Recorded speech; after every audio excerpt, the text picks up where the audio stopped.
Vital's B Practice podcast is proudly sponsored by Maxis, BergTech, and Industry 9. All right, Dakotah, put your arm down. Dude, I'm nice form you got there, boy. I'm setting up my mouth, boy.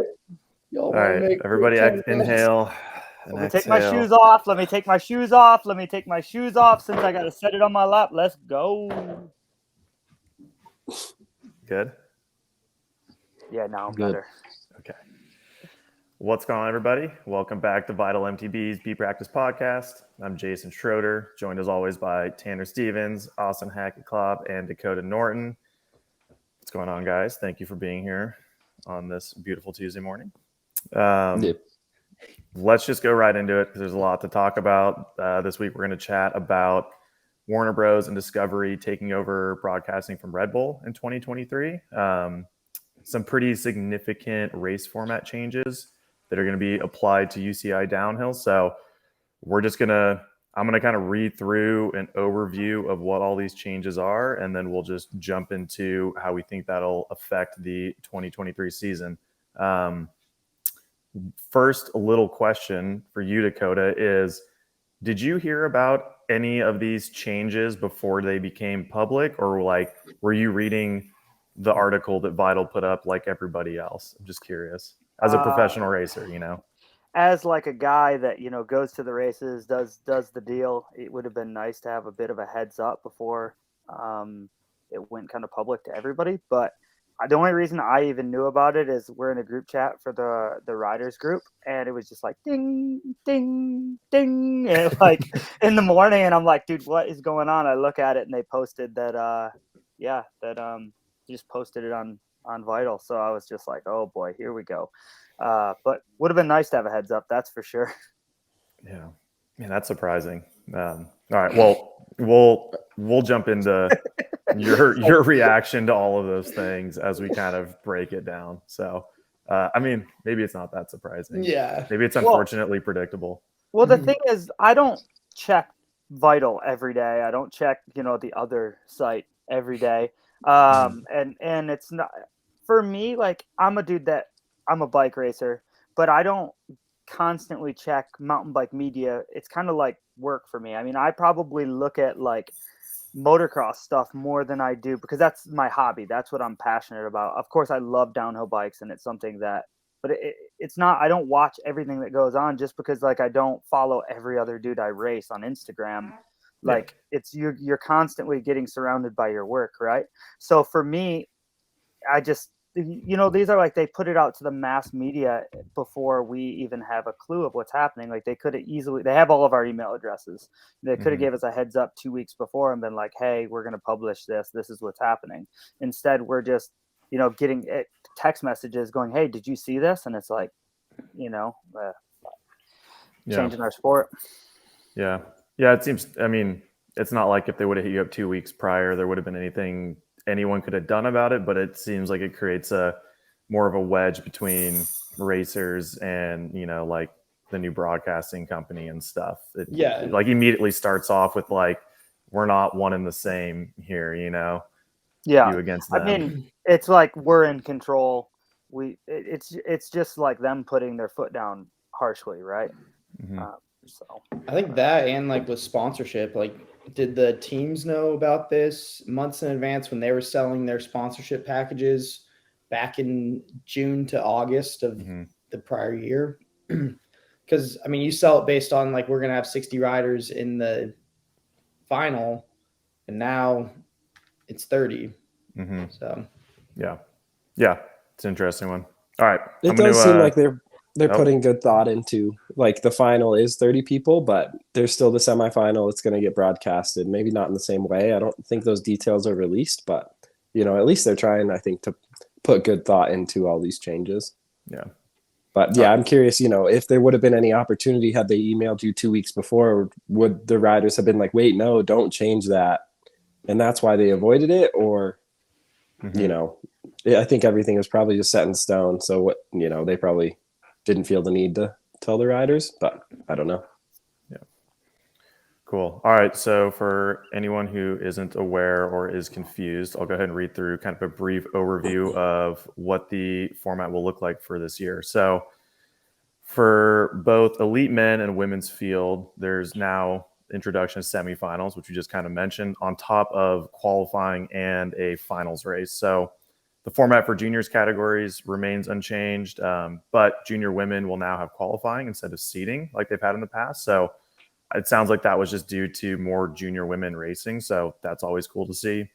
We don't have a schedule, or at least maybe Dakotah has one now, but the time I wrote this, we didn't have a schedule for how like a race weekend would look. But I think some of the noteworthy changes that the junior category, it sounds like we'll race the day before elites, and then elite women and men will have it sounds like they'll have finals and semifinals on the same day, which could be really interesting. Going to be 60 men and 15 women that move on from qualifying race to race in the semifinals. Then out of semifinals, you have 30 men and 10 women move on to race in the finals. Both semifinals and finals are planned to be broadcasted. The top 10 elite men and top 5 elite women from the previous year's standings will keep their number for the season as well. Oh, wait, that should probably go with when we talk about point structure. Anyways, you can see on the screen, it's, juniors are the same. You have 20 riders out of qualifying, same amount of riders racing, but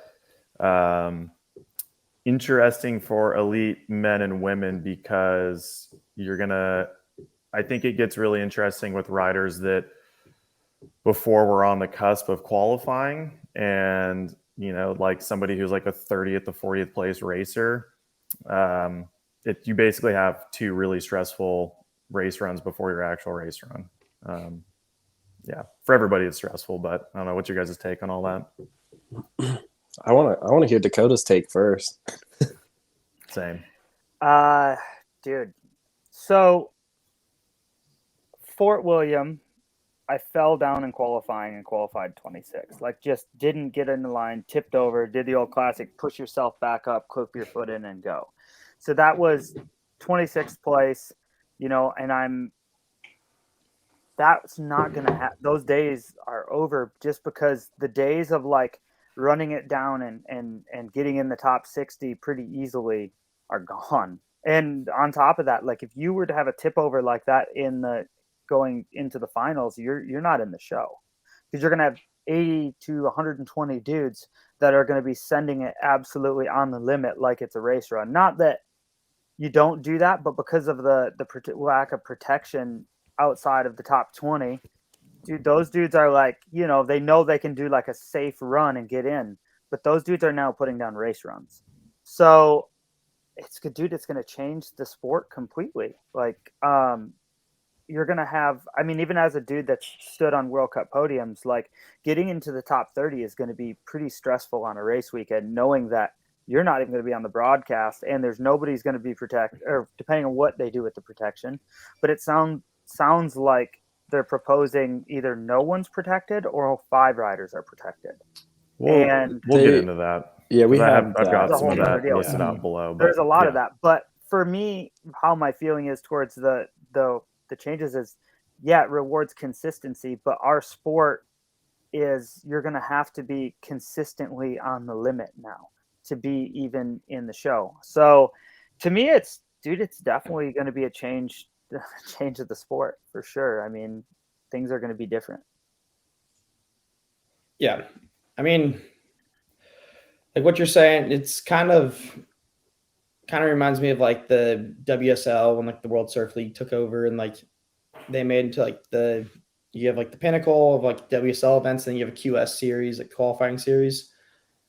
And is it going to separate this into like, there's only going to be 40 guys at World Cups every weekend, or like 60 guys, just say there's only going to be 60 guys going for those 30 spots in the finals. Like, is that, but it's kind of like they're building the top of the pyramid before they built the base. Mm-hmm. Yeah. There's no feeder series for the sport. Like the dream, I feel like what's keeping downhill alive right now is the dream to race a World Cup, right? So you have 80 dudes that could potentially be in the final every weekend, and Mhm. probably 120 dudes that are like having a shot. And that's what's like keeping fast dudes in every country. And like, there is no downhill series in America right now for the most part. Like, you look at a lot of our friends, including, you guys. I mean, how many race runs did you guys do last year? All right. Well, 4. I've done a race run in like a few. What's a race run? But Yeah. that's what I'm saying. Like, if you're not trying to race World Cups, Yeah, there's why race? Why go through all Well- that training and stuff to race in America? Because there's no real reward to race in America at the moment. I don't think, for the most part, unless you're trying to make it to race a World Cup. American racing is particularly difficult right now, right? Like, we don't have the national series schedule still. There's Windrock, and that's it. Mhm. Which, I think is a problem. And I wonder, in the next 5 years, what's the talent pool from the US like racing the World Cups? I think that right now, like, the talent's pretty strong, and there's a lot of guys making it happen and doing well. But in another few years, like, is there the base to get people there? Like, I think that's a concern. But how do we get dudes to be in the top 30 and make it into the final? right. Like, that's the scary thing. Like, they're trying to make the sport much more elite, and I think that's super cool. If you look at like Supercross, like, it is very elite. But if you go to an amateur motocross race and you look at the amount of haulers and kids on 65s and people coming through the ranks, the bottom of that sport is huge. The pyramid has a massive bottom. What That's true. My main question with these changes is sort of like the why. Like, why was this the first significant thing that happened after Red Bull left and Discovery took over? It's all about the broadcast. Yeah, so they're trying advertising dollars. Well, and they're trying to film. Did you guys did you listen to that Downtime podcast with Chris Ball? No, It's worth a listen if you're a fan of the sport and curious about these changes. I think it's worth a listen for sure. But I think what I gathered from it is that it's all about the broadcast, and their goal, and this isn't going to happen for 2023, but their goal is to film finals, every rider's run in its entirety. So that requires like a better way of scheduling the runs, longer intervals, a huge amount of cameras, eventually track like standardization, which we should get into. I think is kind of interesting and weird. We should get into that later, but basically they're not going to be able to film the entirety of everyone's semifinal run, but they can do that for the final. So like Chris Ball was talking about how, Loic's run from Worlds at Leger was an amazing run that we missed a huge chunk of. And so that's one of the biggest goals is like, how do we film the entirety of what is going on track, which I think is cool. Yeah, it's complicated. It is. I mean, I guess it's all looped into the like trying to make the sport more elite in their eyes through a broadcasting lens, and it does all make. It's just kind of interesting to me because, like, if they're still, at least for this year, like if this year is really like a building block to what they want to do, this year maybe isn't the best case study since they're supposedly going to broadcast semifinals and finals, which pretty much puts you at the exact same amount of riders being broadcasted as the previous format. But if it's all with a future concept of what it'll look like, and it's a tough one too, because 60 riders is a lot, and at any elite level, or 60 competitors, or I can understand it in some ways, but I don't know. It's it is tough. Like, getting down to 30 is really intense. I mean, even in women's, getting down to 10 is pretty insane to me as well. So yeah. I don't. It is. I'm like very split, because at least like you were talking here in the US, your pathway to get to where everybody dreams of, racing World Cups, is so obscure and difficult. And then now once you get there, you're even like more back against the wall.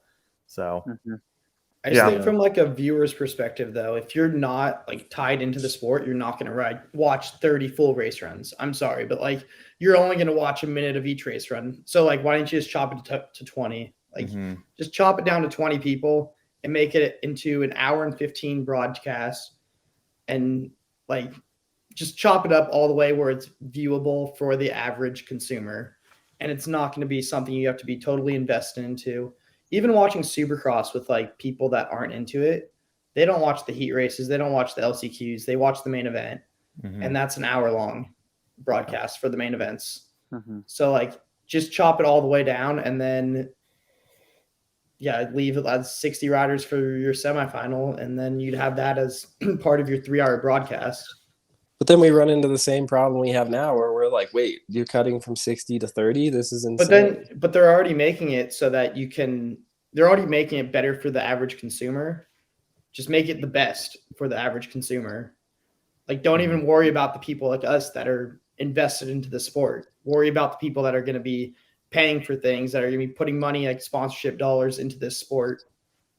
Right, but that is the people like us, still like I think mountain biking has a very core audience. Yeah, it's the very core audience still, I think. So I don't know. It's tricky. I feel like I see what they're trying to do, but like I don't think there's any way for them to do it without like pissing everyone off, kind of.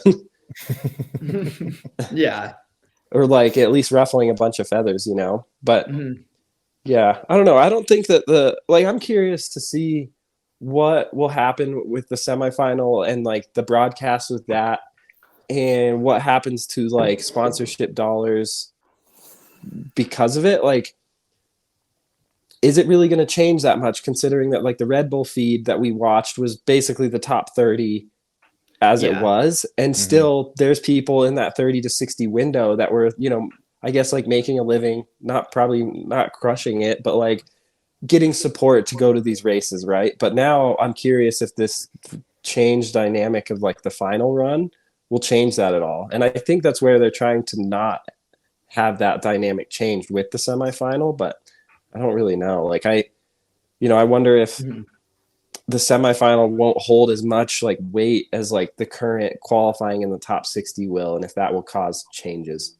if that makes sense. I think that's yet to be seen. Yeah.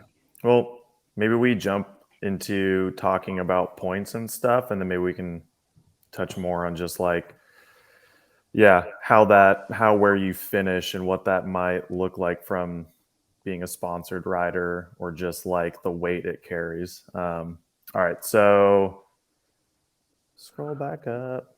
Points. So now you're getting points in elites for qualifying, semifinals, and finals. Junior points remain the same for finals.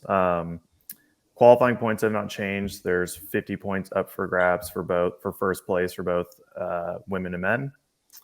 Elite men semifinal points are the same as finals points from last year. There's 200 up for grabs for first. Elite women, there's only 150 points available for first and semifinals. So this kind of means like if you were to have finished 40th in the elite men's semifinals this coming year, you'll get the same points as you would have gotten in 2022, getting 40th in finals. For elite women, if you finish outside the top 10 in semifinals, you'll be getting less points than you would have received in 2022, finishing in the same position in finals. For elite men, there's 250 points allotted for first and finals. Elite women, 200 points for first. Elite men, there's 500 points total up for grabs in a weekend. Before it was 450. Elite women, 400. Before it was 450. And then there's no points awarded for qualifying or semifinals at the final round of the season, which was the same as before. And then my question, kind of going back to like consistency, is, now there's more points up for grabs, but at the same time, that means there's more opportunity to miss out on points. Like, how does that?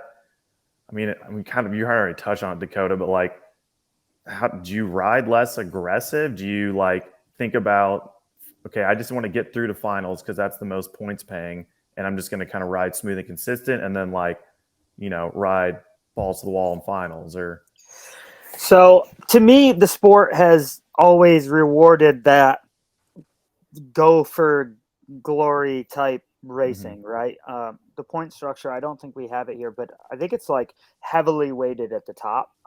So, for me, in a race run, you're always trying to like, in my season, it's like it doesn't reward getting 10th place every weekend, but if you can get on the podium once, and you can still be, towards the top of the overall, even if you have a couple of bad rounds. So it's like a dude that's like hasn't really had the best season can go toss it on the podium a couple times, and then he's like back in a single digit number play.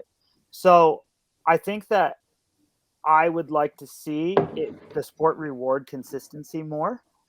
But at the same time, by cutting the field so much, you're going to have a lot of dudes that are going to be having a checkers or wreckers mindset to try to get in the final. So you can't exactly go for consistency as much anymore. Just because I think there's so many dudes that are going to be doing like Hail Mary runs trying to get through the semifinal. And we've had quite a bit of a debate in the riders group about the point structure. And I think that the general consensus is the amount of points to win the semifinal and the amount of points to win the final. I don't think people are as much in favor of having so many points awarded to the semifinal, because it starts to change the DNA of our sport for having it be one run for all the glory and just putting that magic of that one special run together. And I think that like maybe the discovery group wants to see maybe more consistency. But I think that the way they're cutting the sport, if they would have still had 60 riders in the final, made a semifinal, and to like determine, for whatever reason, then it would reward consistency more. But just because it's crunching the sport so much, I think that you're still going to see a lot of like go for glory moments. So with the point structure, for me, I would like to see for my own riding and my personal, like me as an athlete, I like the reward for consistency, but I don't think that everybody necessarily does. Makes sense. Like, yeah. What do you think about, like, it seems like it's going to be more possible this go around, like if you could finish third in the semifinal, third in the final, you might take home the max amount of or the most points of anyone for the weekend. I feel like that's a big change. Mm-hmm. Sorry. Yeah. Oh, I think, yeah, like currently every World Cup winning run you watch is like hair on fire, like sending down the mountain. Like I wonder if that will. Sam Hill 08. Yeah, right. That's kind of right. Like that's kind of the level of where it's at, and everyone's just going for it to win a World Cup. And I think now, yeah, you might be able to back it down just a couple percent and take home the most amount of points for the weekend, which is interesting. It's almost like the Triple Crown format for Supercross. That's what I was going to say. You don't win a single heat or main event out of the three main events, but you win the overall for the night, which is just not that exciting. But yeah, how does that make you? How does that make you feel like as a viewer? So yeah, but if you're rewarding consistency, then you're going to reward someone that's the people that are continuously in the top 10. So then those are the people that people keep seeing their names come around. So then it builds more connection with the viewer to the sport, instead of having 60 people that you need to know the names of to watch the sport. And like wild cards that are like 5 of the top 20 right now are like, those are people that are not consistently in the top 20, or even 10 people in the top 20 at each race are not consistently in the top 20. So it's like gives consistency. So then you can build more sponsorship dollars based around these people that are continuously getting into that top 30 and are going to be seen more often. Mm-hmm. Yeah, I don't picture anybody going less like full gas. Like everybody's still going to be putting in gnarly runs for semifinals because you're going to get points. And I actually hadn't thought about how it's 50 points difference between semifinals and finals for both elite fields. And like to me, that's just them being like, okay, we're going to add in semifinals, and everyone's like not really into it, especially people that like don't know if they're going to be able to make it out of it into finals. But we'll just give you the same amount of points you would have gotten finals. So like, it's okay. It's all good. You're like getting what you would have last year, except that you're missing out on like a whole second chance to also score more points. And yeah. And I mean, I don't know. Yeah, it is interesting. Like I don't picture anybody trying to play the like strategic game racing downhill and being like, I'm gonna just, like try to go for like top 10 and everything with the idea that like rounds me out and gives me like a better overall than somebody who gets 15th in semifinals and wins finals. Like I don't like, we already had qualifying and finals, and the same dudes that were in the top 5 in qualifying were the top 5 of finals. You know what I mean? Like, sure, we've added an extra one and there's a few more elements to that, like an extra race, but I think it'll be a similar, like Amory is not going to just like back it down. Like if he's in the gate and they're like, hey, we're going to time you and we're going to give you points if you beat everybody. He's like, okay, go fast. I just think probably not. I think go ahead, Tanner. No, you can go. Miles, like, I think that it's key that the final round of the year does not, correct me if I'm wrong, but does not award points for qualifying and semifinals. Yep. Correct? Yeah. Okay, so the final round, like you could still end up in situations like 2019 snowshoe, right? Which is cool, because I think otherwise you could see like, like Loick's got the lead in the series and he can just have like, a couple 4th place runs and be dialed, right? But I think, thankfully, I think that like final round format's pretty cool.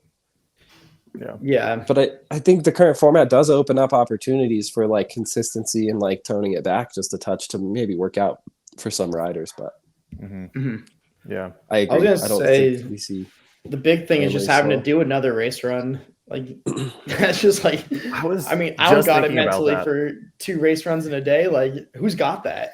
Dude, right? Or I mean, I even think about for like any of us, excluding Dakotah, like if I show up for qualifying and I make it top 60, I'm definitely high-fiving everybody and like chugging a beer because I'm like, yo, I made it. And then I'm like, cool, here goes semifinals, kind of a little bit of extra credit, like stoked I'm here. All of a sudden I finished 29th and I'm like, I have to go again in like 2 hours. Yeah, like I mean, you know what I mean? Like, just turn around and run this back. Like, yeah, what's that?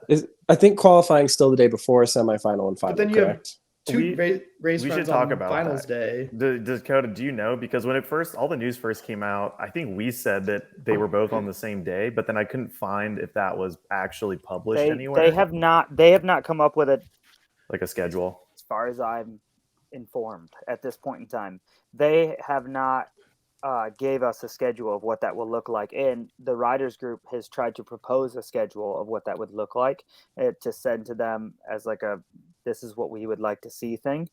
But I mean, they've been so firm so far that it's been not exactly like this. We're going to make the decisions, and as far as my perception is they're just like, this is, we can make all the suggestions we want, but they're the boss. What did you guys propose, or what would you like? I mean, I would like to see it the day before, and I think that's like what a lot of the riders have pushed to, because it takes so much mental focus to ride that fast in a World Cup race run. I think that some riders have been like, yeah, like physically it would be pretty tough, but I think overall it's just the mental focus to ride that fast for 3 minutes is you have to be so in tune, and if you have one little lapse of focus, you're on your head. And I think that's the fear of riding that fast much more, would lead to more injuries. But they have the Warner Brothers group has some statistics that say that the majority of riders that were injured last season or the last couple seasons was from practice, not from the actual race itself. So that they feel confident that they can add more racing without leading to more injury. I feel like that's wrong. Yeah. Okay, so I don't know. Yeah. go ahead. Well, Sorry. No, go I for it. found the schedule for Lenzerheide, and What? qualifying. So it's on UCI MTBWorldSeries.com. I clicked Lenzerheide after clicking downhill, and then What yeah, are you you got spy? Yeah, look at this media guy just going ham this morning. Sleuth, man. All right. but yeah, foot inspection, next day practice, time Wait. training. You say foot inspection? Yeah, that's what they call it here. Course foot inspection. World It's Series. Man, big it is gonna changes be coming weird to the next World year. Cup. No, World More Series. OnlyFans sponsorships. Anyway. Yes. So then qualifying. So same as before, then semifinal, final. Wait, like each of those are on their own day. Yep. And, Oh and my is God. racing on Sunday? Yes, in this situation it is. So practice starts Or, Thursday. no, it's Friday. What? What's Friday? They got the dates all European. I'm a little confused. Hang on. There's things that are in the wrong order. Wait, so there's 4 days of riding. Yeah, so practice That's practice insane. starts Thursday. Okay. Friday is qualifying. I'm like Ricky Bobby. I don't know what to do with my hands. Saturday's race day, semifinal and final day. So similar format to last year, except your race day, if you make that top 60, is more hectic. Wait, Wait. what day is semifinals on? It is on race day, so Saturday. Okay, yeah. So they Yeah. are together. Yes. Semifinals and finals. Semifinal and final are together. Qualifying is the day before. I feel bad for the mechanics if it's muddy. Them boys better pull a NASCAR pit stop. Dude, you're gonna need like 2 mechanics. You need This 2 bikes. hold on. If that's true, this all goes back to the all these changes are for broadcasting, so we can get like a neater package and everything. But that still means that more or less, like if they're doing semifinals and finals on the same day, and there's not juniors on that day for racing, it's the exact same amount of racers I as it think was that they're last season. planning on moving the juniors back a day, so they Yeah. would actually practice Yeah. the day before They would Yeah. have track walk the day before us, practice the day we track Mhm. walk, and they would race on Saturday.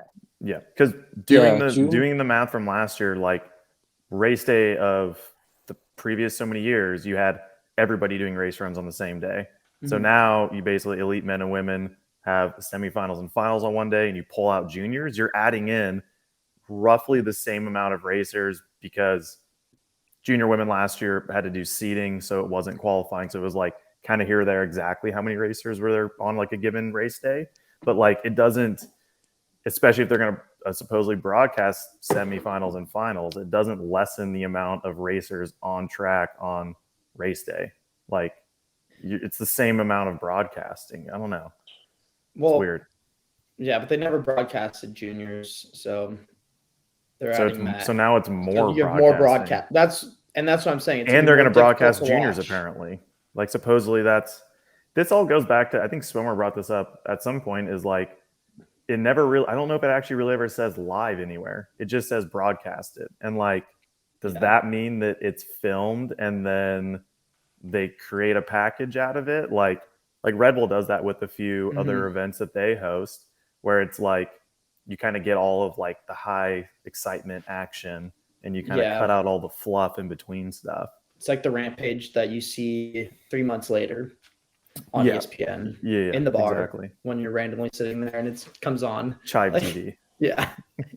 I don't think so. I think it's gonna be live. Like yeah, at least from the Downtime podcast I listened to. Do we know anything about how you can watch it? I kind of dropped the ball on that looking into it, but have you guys heard anything? So the details are still. Yeah, go ahead, Dak. You might know better. From what I understand, it's going to be broadcasted on Discovery Plus. Mm-hmm. And is that like a subscription-based thing? Yes. Okay. And it will be Global Mountain Bike Network, I think, or like GMBN somehow isn't. If you have a subscription, you can get in through that. It'll be on Eurosport, it sounds like. But I think in the US we'll be paying to watch it somehow. All right. It won't be free to. So I forget what the quote was exactly, but Basically, Chris Ball on the Downtime podcast said, "I'm not trying to dodge the question, but it's complicated, and there will be a pay component." So it's like, Pay-per-view. yeah. So we'll be paying to watch it. Yeah.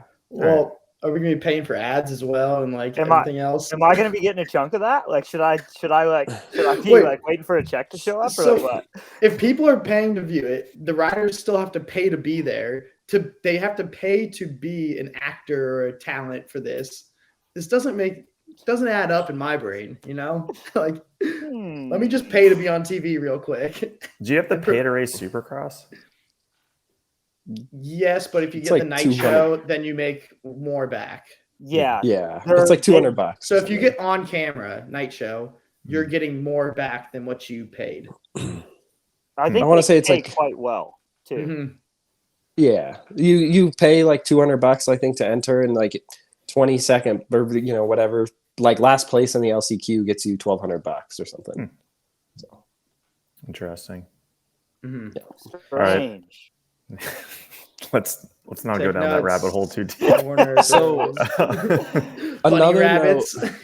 These are just notes I took, totally stealing from the Downtime podcast. Like I said, again, it was a good listen. Definitely very applicable to this conversation. But he did mention that third-party media was going to be a bit more controlled, which I thought was kind of scary. But also, he's mentioning how important it all is too, and how it's like not going anywhere. Fans need not like stress about it, but like there will be more like structure and control to that. And I have no idea what that means, but to me, that's kind of weird, right? Like, I don't know what that means, but I certainly like, we're using Supercross as an example a lot. Like, there is some like they kind of own a lot of and like control a lot of the third party media, and I think push it in a certain direction, and it is so cringy and so bad. And like, Yeah. like I think one of the cool things about mountain bike media is I feel like it's very like people just do what they want. They make cool stuff. It's more artistic. They like throw their own spins on things. And like, I sure hope that stays the same. Yeah, you get a lot of creative freedom in mountain bikes. Yeah, For sure. And it's A lot really of the hard to video get a media pass in Supercross. it's true. a lot of the videographers have been quite upset from the look of things of how they're trying to control what we can do for, like, say, the Santa Cruz Syndicate videos. Like Frida's team, a lot of their I think for the most part support comes from telling the story of the union. So it's kind of a bit up in the air with what that's going to look like, because forever, you could film, make a story, create that connection yourself to your program. And I mean, a lot of these race teams had awesome, followings just from people watching their TV shows and YouTube episodes and things like that.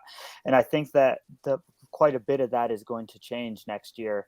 And for the most part, even like we were talking about earlier, these teams selling their advertising, their riders being on the broadcast, the TV time, things like that, the promise. It's Warner Brothers hasn't at this point in time completely given a clear picture of what the control is going to look like. And I think that they've given the idea that things are going to be different, but haven't defined exactly what that's going to be yet.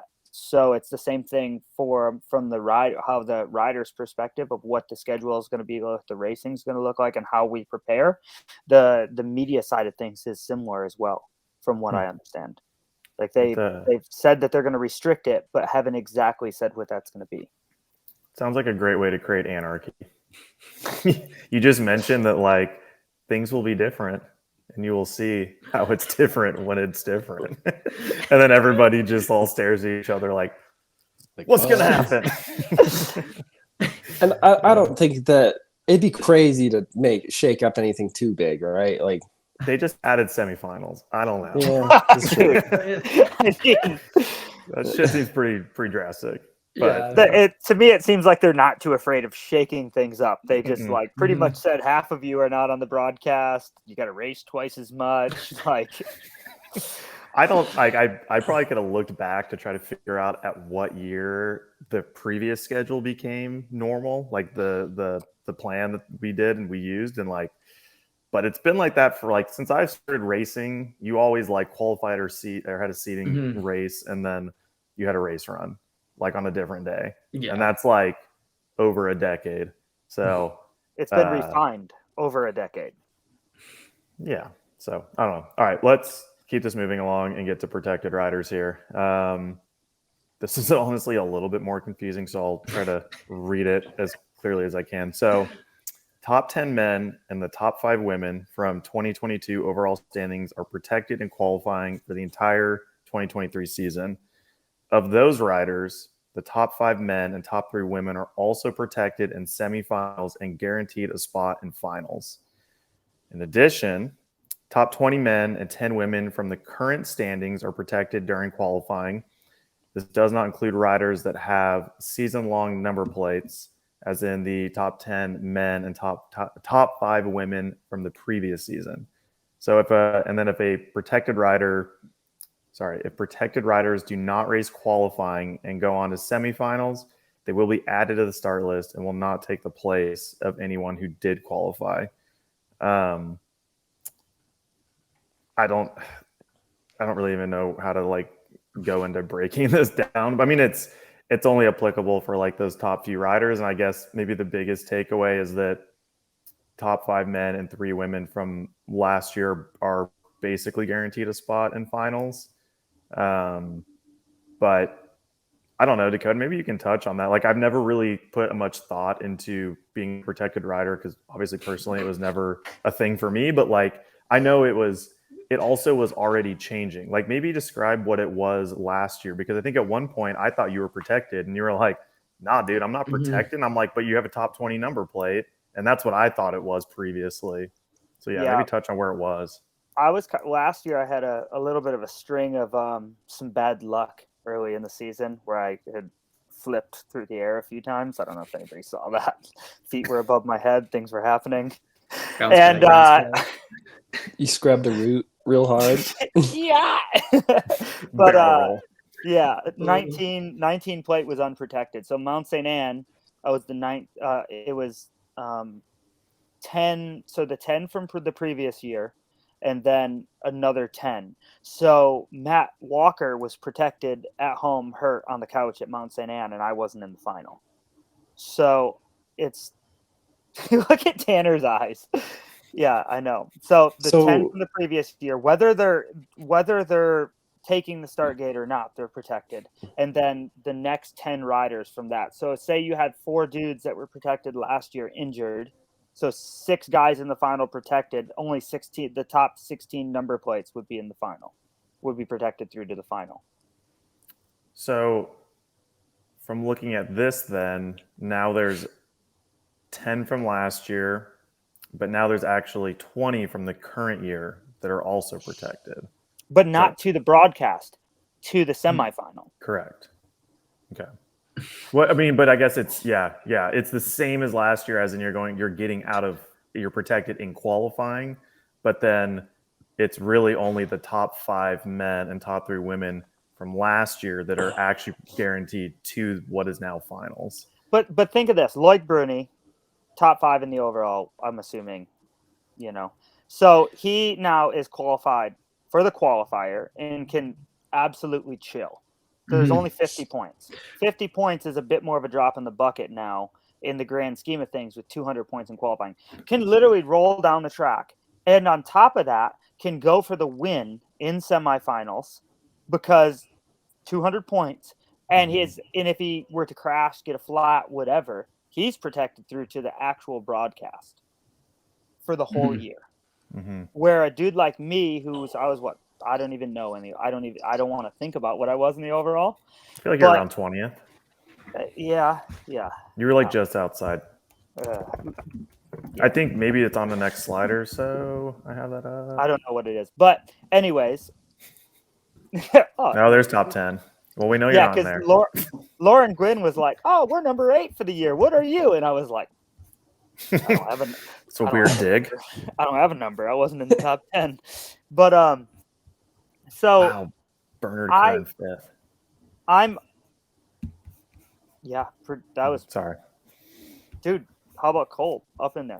But so you take a rider like me. Now I have to, if say I am unprotected for the qualifier, and then I also have to go for it and take quite a bit of risk to make it through the semifinal. While another dude is just like, over the course, we say how physical it is to do this many race runs, and somebody else can kind of chill. I don't know. It's, to me, the way they're doing the protection. I wish that either everybody was unprotected or it was top 20 to the actual final. Mm-hmm.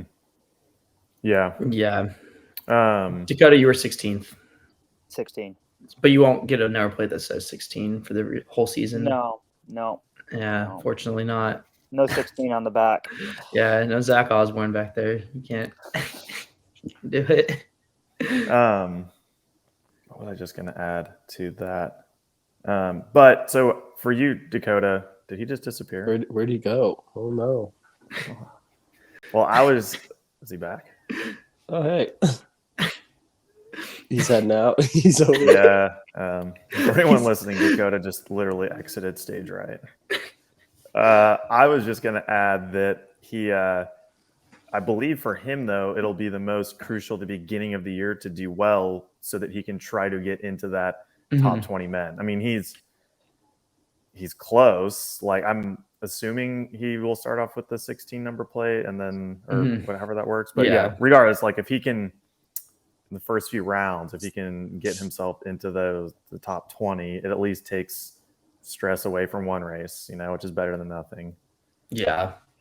I think it's weird that they only did top 10 for season long number plates, and then but also like the season long number plate, I believe it's your number of your standing from the previous year, and it's not like a number you get to choose. It would be kind of cool if they had career numbers. Yeah, I feel like we've touched on this before. We did last year, and it was kind of rumored. Yeah, I'm kind of indifferent. Like, I think that I'm just so used to the sport. The number you have is your current ranking, and then I watch motocross and supercross, and I'm used to associating a number with with a rider, and it doesn't. I don't know. Personally, I'm just kind of like, but it also seems weird to me that like they're just doing some of them. Like, okay, why don't we just do the whole class, the top 30 from last year, and those are your numbers? And I mean, I get the whole, maybe they will go that way. I mean, it sounds like this first year is them like trickling in change, and in time it'll become more extreme. They're just trying to loosen everybody up to like the new norm here. But like there's that going on for sure. Yeah. And so, everybody relax. It's going to get worse.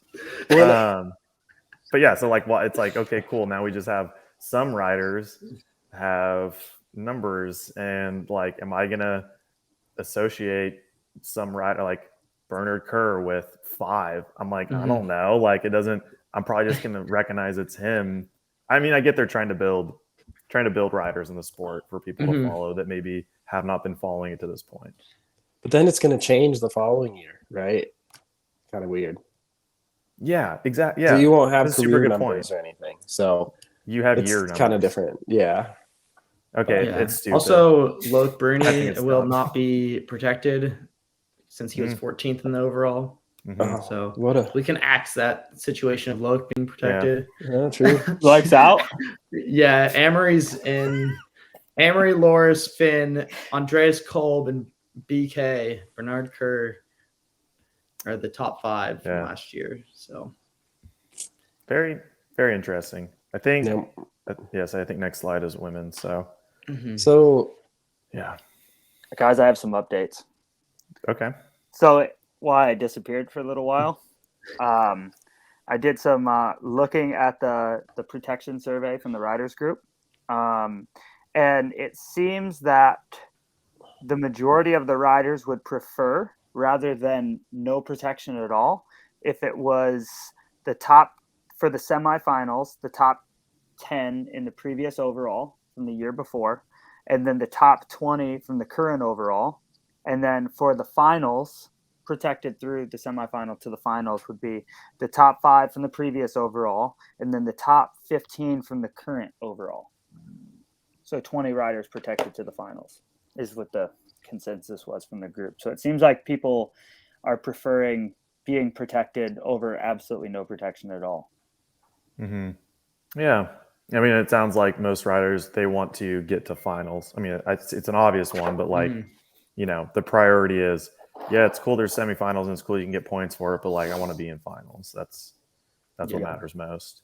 Right. And for the broadcast too, especially now. So yeah. But yeah, so I guess to revisit this topic, thinking about it now, knowing the schedule and knowing qualifying's on Saturday. So let's say I get to go race Mount St. Anne this year and I qualify 59th. I'm like hyped, right? Like, yes, I made it to finals day. Like, I don't care. Like, I'm not going to make it to the final, but I get to race the semifinal. And you might be broadcasted. Yeah, somewhat, right? In some form, potentially. Whereas with the Red Bull feed, you are 59th and you drop in and you raced finals and you're hyped, but you're not on the feed, right? For Dakotah, for like you, like you're not usually, you know, barring an issue, you're not too stressed about qualifying like top 60, right? No. I So mean, how much I don't think I'm stressed about is getting a flat tire. Right. Yeah, totally. Right. But you have like the speed, right? So how does this like, I don't think that this year, like the shakeup, I guess the argument I'm making is like the shakeup they're making this year, I don't think it's that crazy as far as having the final run. I think it's harder for people like Dakotah. Oh yeah. Like I think, yeah, like when you're in like the top 10 overall hunt, that's where like I think this adds like another layer of stress, right? But for like, or if you're like Dante and Austin Dooley, like they're on the cusp sometimes, right, of being around that top 30. And I think like both of those guys, for example, have like good upward trajectory, and I think they're gonna do fine with this format. But yeah, I think this adds like a layer of stress to them. But where I think this really changes is like it sounds like they're going to like have track standardization and stuff. So for these, like what they're saying basically is that like, so Mount St. Anne, for example, how long is it? It's like it's over 4 minutes, just over 4. Yeah, right around there. Yeah. So like Chris Ball was saying, like no other sport has like a, you know, like a track difference of like there's so much time, right? Like some race runs are going to be 2.5 minutes, some are going to be like 5, and that's like impossible to broadcast and like schedule for it. So I think that like this year, if the tracks are staying about the same, you add a semifinal, like nothing really changes that much, right? Like essentially, if you make the final, you're in the broadcast, which is similar to how Red Bull was, like top 30 is getting broadcast. But now, if like moving forward, they're gonna like make the tracks all about 3 minutes, like try to be able to schedule like the broadcast more like concretely. And I think that's really where things are going to get weird in the next like couple years. So I guess like it's a long-winded, weird argument I'm making for like, I think this year will be somewhat like normal. And then moving forward, like I think that's where like things are going to get spicy. Yeah, I agree. Yeah, even though maybe it feels kind of drastic, these changes coming year one, I think it is just the precursor to like a 10-year plan. Yeah, for sure. I was just thinking about it, and like I would be way more down if they had qualifying, 60 people qualify, and then those top 30 go straight to final, and then semifinals is 31st to 60th out of qualifying, and you treat it more like a last chance qualifier IXS in Cup. Moto. IXS Cup, like a true B final, or however you want to look at it. Like, you know, out of those riders, you take so many. What would be the upside of that? How do you format points? I just think for race, like, I think that semifinals wouldn't be points paying, and you would take a lot of the stress away from riders like Dakotah that are thinking about all these extra factors that adding another race puts on their weekend. And then you then you still are getting down to a condensed final with only so many racers. And, you know, like riders like us that are like on that cusp, or say, let's use a Dante as an example. If they're on that cusp, like they still have that opportunity, but it's more so just like done on the side. And then the focus still remains like finals, like it's always been. I mean, it doesn't, just a thought.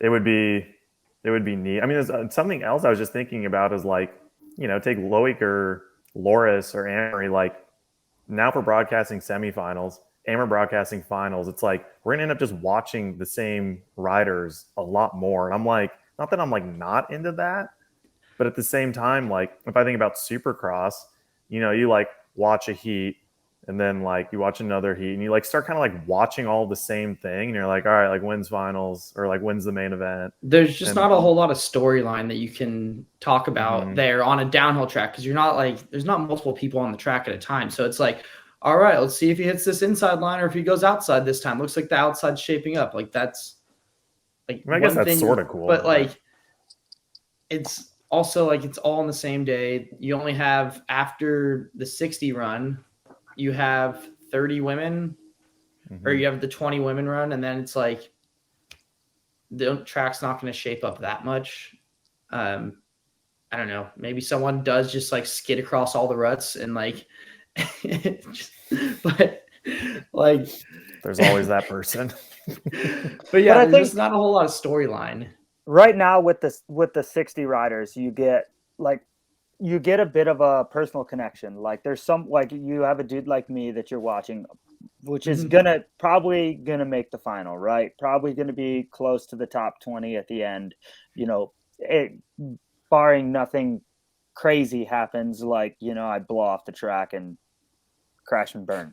But you have like dudes also that are like Dooley, that you have a bit more of a connection to. You're watching the back of the race and you're like, oh man, is this dude going to make it into the main final or this or that? But like Supercross, like a couple weeks ago, I went to Croom, rode with Jack Chambers. So the last 2 weeks I've been watching the 250 LCQ, and, you know, like I have a personal connection to that dude. Like I want to see him make it into the final. Granted, in the final, I'm going to see him getting lapped by you, or not see him, or like whatever. You're not going to see him, but it creates a bit of excitement because I'm like a core follower of the sport of motocross. Like that doesn't apply to maybe your average dude that's like, oh, that dude's stuck in the sand, huh? And then life goes on, right? But for me, I'm like, oh no, and like, you know, like with the fantasy, like Pulp Fantasy, you know, people I had him chosen. That. But I think that's gonna be, you know, as you like start to create this like level of like the highest, you know, the top of the pyramid, it's just like the only story they have is like, you know, oh, Cooper Webb, is he gonna get back to the top? Is Eli Tomac gonna? And after a while, like over the course of 17 races, you're like, yep, yeah, got it. By the end of the season, I'm like, okay. Like, and the magic of downhill, the magic of like UCI downhill, like World Cup racing, World Series racing now, is the wild cards. Like you have the Aaron Gwynns that come out and get a top 10 of the first World Cup ever, or like the Hugo who gets like qualifies third at Val d'Isole, and then all of a sudden like he's moving up onto a team, and then like Ronan Dunn, yeah. Going down the hill like this at a higher rate of speed. Yeah. You know, you have that in downhill, but you don't have that in dirt bike racing. You don't have that in F1. You don't have that in NASCAR, like any of these other racing sports. Yeah. Well, thankfully, I don't think that this format really takes that away, in my opinion. I think it still does, because the wild card run is only it usually only can hold on for one of those, and that would be your 60 semifinal. Like those wild cards are not holding it together for all 3 runs of the weekend. Right. Yeah. No, I think it could be interesting to see like, someone in the semifinal, or like, you know, I don't know. I think, yeah. Like as a wild card, you might miss out on a couple, but you're not holding it down. But I think like Ronan Dunn, for example, like when he was on the weekend, he was on, like, and it translated to a result in finals as well. But we got to see it on that top 30 broadcast, and you know, and in the same way, like I think we'll still be hyped when like Dante or Austin Dooley are in that final, like same how we were with the Red Bull feed of like, yes, they qualified, like where we can watch the run now. So it'll be the same thing, you know, just with a added step to get there. Yeah. I mean, I think it'll be the same thing, but then they're like, kind of like Tanner is saying, I agree. There might be a less likely chance of it happening as often. Right. But, all right. Last thing, so we can wrap this up is, oh wait, I think I had something on replacement riders. Yeah. There we go. Just one last little update is basically the UCI is granting teams the ability to have fill-in riders if a team rider is injured. Before, you would have had to register a team, and there wasn't any real wiggle room about changing who was a part of that team throughout the year. So this allows teams to keep the same amount of riders on track and to continue gathering team points for team overall. So, and then I guess the only caveat is riders have to wear the same team gear. But I think that's cool. I mean, maybe that'll, Sick. like we see in Moto, there'll be a rider's name who you haven't heard for a couple seasons that all of a sudden's filling in, and you're like, rad, like cool to see so-and-so back. And it always seems like the expectation is pretty low for those riders. Like teams just want to have all their bikes on track, you know? So I think that's pretty cool. Like also like when I was a privateer, dude, if I was like, it leads a bit of, you know, a wiggle room with all, you know, riders, personal sponsors or things like that. But yeah, it does. So like when I was, whoa, Sorry. what's up, dude? When I was a privateer coming up, like if I could have been able to get pulled on and ride a factory bike and get support for the weekend, like most of my sponsors probably would have been like, oh, that's pretty cool. Like go do it. Yeah. But you know, you never know with how sponsors are or whatever, but being able to take like a development kid, say he's racing in the US, say you have like, I don't know, some kid's been doing good in the US, and then it's like, all right, dude, well, so-and-so got hurt. Like, here's your chance. You've been riding the bike. You're on all the same stuff anyways. Like, we'll take you to the World Cup and see if you can score some points. Mm-hmm. Yep. Yeah. I think this is definitely for the positive. Yeah, for sure. All right, should we touch on schedule for next year real quick before we close this out? Why is it so far away? There's so much time. How do you feel about that, Dak? Is it driving you nuts or whatever more off season? It's really strange for me because, like, okay, the Tennessee National is in a month, right? I haven't rode my downhill bike. Like I don't. That's your program. I feel like every time I've been there and I'm like, hey, Dak, how's it going? You're like, I don't know what I'm doing. I haven't ridden this thing in months. Yeah.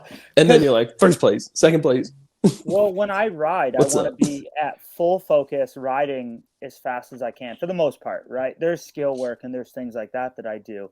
But when I'm riding, I don't just go moto down 4 days a week and ride at 70% all the time. When I want to go there and be focused and turn it up, I want to turn it up, and I want to ride downhill, and I want to ride it downhill a lot and as fast as I can. So like now I'm like doing other stuff, like training almost on the motorcycle more than I am training on the mountain bike, just because it doesn't fatigue me the same way. Like when I'm riding downhill 4 days a week, like I'm like, all right, okay, like I get it, like we're doing this and there's a purpose to doing it, but I don't just want to go ride all the time. Mm-hmm. So it's hard for me to like be ready to do these preseason races because, like, yeah, of course my sponsors want me to race in America, right? So it's like I'll probably ride 4 days and then race the US National, because I need to how am I going to feel sitting in the starting gate in October, like if I'm training now for downhill? Like am I still going to be as hungry, as fired up? I personally, by the halfway through a World Cup race season, I'm just starting to feel like pretty fatigued. And it's like the amount of stress, mental stress that I put myself under to be at the front of the pack and to hold myself accountable to race at that level. It's very difficult for me to be doing that now. Maybe if I had a 17 race series and I had a practice mechanic and everything was taken care of, it would be a bit different, but we're not supercross racers. So like the shuttle driver the other day with Windrock was like, man, you gotta get out here. You gotta start training for the national. And I'm like, dude, I don't really Like, You know I'm what I trying to mean? build a Like, house. Track I'm hasn't like, changed. I'm like, I gotta race in June, dude. Like, I need to Yeah. be prepared to go Right. racing in June, and I realistically need like to be firing on all cylinders after an 8-week break in August. Hmm. So Yeah. That's a weird one too. it's That is a weird one. But You is that guys- nice? I mean, you get to maybe, I don't know, curb some of that World Cup fatigue for 8 weeks. I guess Yeah, you'll I have mean, it's national not- champs in between that, right after Val d'Isole, Yeah. probably. But yeah, but also like you're looking like so after Leger, we'll race the U.S. Open, so there's another weekend of racing in there, you know, and it's so I just. Yeah, the schedule is super late. It's a super weird one. I mean, we still have, you know, a lot of time. You know, I'm just now starting to like ramp up like all of my training. And that's a really weird thing to commit to, but it really just like you have to draw a line in the sand and say, where am I trying to be successful? Is it like, you know, now in March, or am I trying to be successful, you know, in the bulk of the racing? Yeah. Yeah. Dirt I thought bikes. it was, Do you guys think anyone's gonna be doing some PEDs in this time? You know, we got a lot of time to work with. Dude, there's gonna be some big boys coming back. all roid raged out. And then you got an 8-week break. You can hit a second round there. Like, Dude, I don't think any of that. Either you have the ability to mentally focus and ride that edge and perform under pressure, or you don't. Like, Yeah. I mean, I don't feel it's.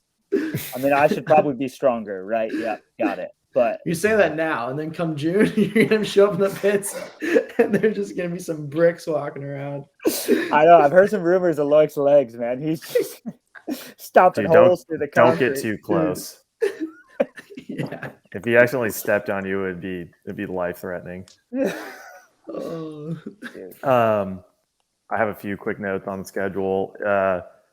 Interesting that Mont Saint Anne is in October, because it's almost always been usually in August, like in summer, you know. And I looked it up, and like it's usually mid 50s and pretty wet that time of the year there. So that'll be an interesting mix up. I mean, somewhere like that, like it could snow, you know, especially in October. So hype that we're still got a race in the US. It's Snowshoe, which is always good to see. And then Loudonville, only new venue. So that's neat and cool. I'm always down with some new tracks. I think it keeps it fresh. I know nothing about it. I'm pumped to go somewhere new. For sure. I mean, it's in France, which is always a good race, it seems. You know, all the Frenchies turn on and the crowds are always epic. Yeah. Other than that, I mean, we got what, 8 races? It's probably not as much as I feel like most people would say they would wish to have, but it's still dope. We got an 8-round series. I feel like there's definitely been a few years in the last decade that it's like 6, you know, and it's like, dude, that's ridiculous. So, cool. Anything else? Hey guys, can you hear me? Yes. Sorry. Well, Hey, I texted it, but do you feel like it's TV people taking over our sport instead of downhillers? 1,000. Man, just God from above drops a question in. yeah, it's like a theme of light. Yeah. I mean, my take would be there's a heavy influence coming from that side, broadcasting, Discovery, Warner Bros. And they make it appear like they're really trying to have the racer and rider's opinion mixed in and think about that. But I think at the end of the day, they invested who knows how much money into taking this on. And at the end of the day, like, they need a return. So The sales team is working hard on selling those ad dollars. yeah. They're going to be those spots, man. Just thinking right now of like the potential sponsors that we're going to be getting. Huffy, Walmart. It's a double-edged sword, right? Because we want to there's always been a debate that the sport is really cool. These dudes do something that's really special, and they should be compensated for it. And is in the past, have the riders been maybe compensated for the level of athletes that they are compared to other mainstream sports? Probably not. But with that being said, to get there, are we going to have to see some changes in our sport that maybe we don't like? And we're going to have to, is it the riders compromising to maybe see growth in their sport? Or is it maybe it's just going to kill the sport altogether? So it's, I mean, maybe that's a bit dramatic, right? But it's going to change what the special one run, all for nothing glory of the sport and why people love it so much. It may kind of affect that magic. So it is a double-edged sword, right? Yeah. I think that's a cool question to ask now, and I think something we should reflect on after the season and be like, yeah, I don't know. Do we feel like Discovery was like in it for the right reasons, like or still in it for like the sport, like, and keeping the fabric of the sport together? I think it'll be interesting to reflect and see like how these changes, like after a year, do we feel like it did change stuff too much? Are we missing out on something, or what new like dynamics did we see that are cool? I think it's really hard to say right now. Yeah. The hard part too is just like the hard part too is just I feel like there hasn't been a ton of transparency with everything, so it's just hard to know. It's even hard to talk about it. Like for us to like sit here and banter about it, it's hard because we don't really actually know what's going to happen. Like it's pretty much, this is what we're doing and we'll let you know once we figure it out, which I understand that they're trying to figure it out as well. And they cannot give like answers, but until, they find out. But for a dude that's trying to prepare to bring the show, like, what am I preparing for? Like, what is the plan here? Are we racing for 2 minutes? Are we racing for 4.5 minutes? Are we doing how many race runs over the course of the weekend? Like, it's hard to be like at the very, peak of the sport and then still prepare to like bring that show and be prepared to race the best dudes in the world when you don't know what you're going to be doing. Yeah. So going off the like question that God just asked us, it was so Chris Ball was the UCI technical delegate in 2012. And in 2011, they sold to Rocky Roads for the 2012 season. And Rocky Roads was a really rocky road for UCI downhill. It was very, very bad and kind of got sold. I don't know if it was a mid-season sell or what happened with the Red Bull TV, but they did not broadcast and it didn't work out. So I'm like, it kind of makes you think like what the intentions on Chris Ball's side is, because like he's been there before as like tech delegate for UCI downhill, and then like when they sold through Rocky Roads, like I mean, I think he's trying to make the sport bigger and make it better, but it's also like that could go down the path of what happened with Rocky Roads as well, with being like ambitious to grow the sport and change things up a lot. Mm-hmm. Yeah, I think time will tell. It's so hard saying right now. I think one plus on like Chris Ball's end is he used to race World Cups, which I did not know. Mm-hmm. He's got a partner, I think. Yeah, I think that's pretty sick. I think he cares. Mm-hmm. And I do think he cares for the right reasons, or at least the reasons like we are stoked on the sport. So, yeah, I think there's hope for it to be pretty cool. They spent a lot of money, I'm assuming. I mean, bike was a very big Red Bull category. So I'm sure that they didn't let it go cheap. And I would assume that if they're going to spend that much money, they're going to want to make the changes to grow the sport, but at the same time, hopefully not change the sport in the process. But it's just a really difficult one because they want to make the changes. How fast do they make them? Like, how long is, they have it. I think their contract's 8 years. Yeah. So they're making pretty drastic changes right from the gate. What are we going to be looking at in 8 years? And you know what I mean? Are they going to completely change the sport so that based upon like the riders' feedback, or is it just, this is what we're doing? It's hard to say. Yeah. Time It'll be will interesting tell. to see. I think the thing I'm most worried about is the track standardization. Like, you gotta, let's say you only have 30 cameras and you have to film the whole track, and that track has to be about 3 minutes. Like, that part scares me a little bit. I think I've never liked that, like where the UCI rule, I think for downhill to be like a UCI sanctioned race is like it has to be between 2 and 5 minutes, somewhere in there. I don't know the exact like details there, but I've always hated when like you go to a race and the race doesn't start at the top or whatever. It's like it's downhill racing. Like, pick the sweetest track from the top to the bottom and let's race it. Like, is Mount St. Anne going to start like In the middle, below? Yeah, they're going to start on the road at downhill days or a are little we going bit. to go down the ski slope for another minute? Right. Yeah, cut out all the middle woods.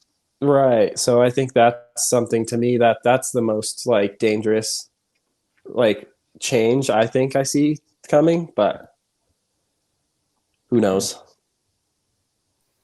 Time will tell. Yep. All right. Should we close this one out? Sounds good to me. That was a good combo. Thank you guys for joining in. Hopefully the season goes better than we could have ever imagined, and we get more racing.